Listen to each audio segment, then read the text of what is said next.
So Global Health Solution represent a HeartQuest HRV analysis system. So let's talk about the first parameter, A parameter, which is kind of like represent a reaction of the heart. And basically, it's the baroreceptors and the aortic an aorta and the baroreceptor and the carotid artery, how they send this information. So the baroreceptor detect changes in arterial pressure. So if its pressure will be increasing or decreasing, so they quickly send this information into the brain, and they will activating the autonomic nervous system response, increasing or decreasing the heart rate and increasing or decreasing the vasoconstriction or vasodilation. So let's see. So basically it's a Frank-Starling law. So when the pressure inside the heart is increasing, so increasing blood volume, so increasing stretching of the myocardium. So when they increase the force to the pump blood, so vascular resistance and the strength of the contractions increased or decreased blood flow depending on the demand of the body. So each time when the heart is receiving some blood, so the baroreceptor is sensing this information, and then they will kind of like send this information into the brain to activate or activate to the different part of the autonomic nervous system.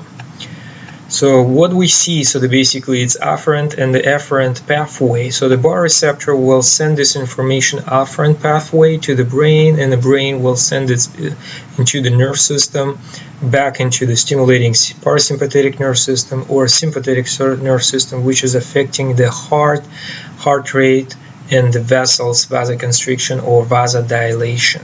In some cases, so the baroreceptor is not sensing well this information, and due to different conditions, it's maybe blocking of the baroreceptors, which is kind of like, well, related to some damaging on the endothelial cells and the aorta and the carotid arteries, or due to blocking autonomic nervous system regulation. So let's see what's happening with A parameters. So when the A parameter is low, so baroreceptors, if it's damaged through the atherosclerosis, so that basically it's depositing some fat tissue and then blocking the regulation of the baroreceptors. So the baroreceptor is not sending this information into the brain, and this why so we have a delay or kind of like, well, a reaction. So what's happening during the plaque formation? So when the plaque is forming, so basically they making the vessels is less elastic, and the baroreceptor, which is sensing the pressure inside the vessel, especially aorta and carotid artery, is not very well regulated. So how to interpret some different A parameters if it's low? So let's see with a patient, with a client have a low blood pressure. So usually it's like this client is prone to the orthostatic collapse. Usually we see with a high VLF dominance, and we see this in some adrenal exhaustion cases.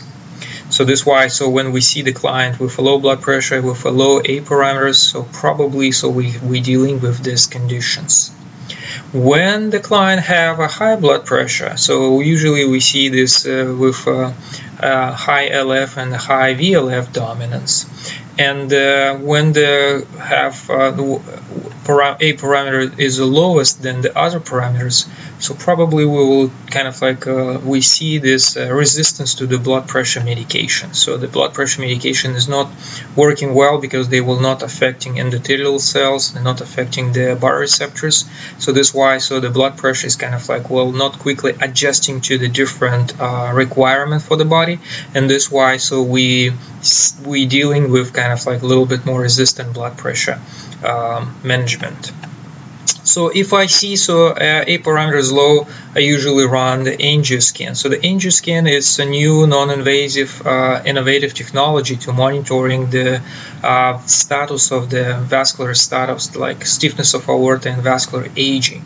So how they will do this? So basically it's going through the specific pulse wave analysis, and analyzing the pulse wave, we can calculate how much the damage already produced and increasing the stiffness. With younger people, with a healthy, so we see it's kind of like a different shape of the waveform.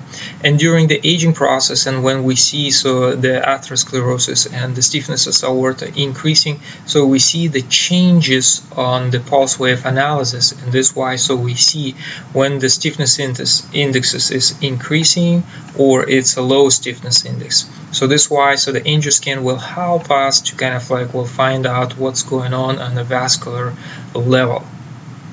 So on the next video maybe we'll go more in deep into explaining how the angioscan is working.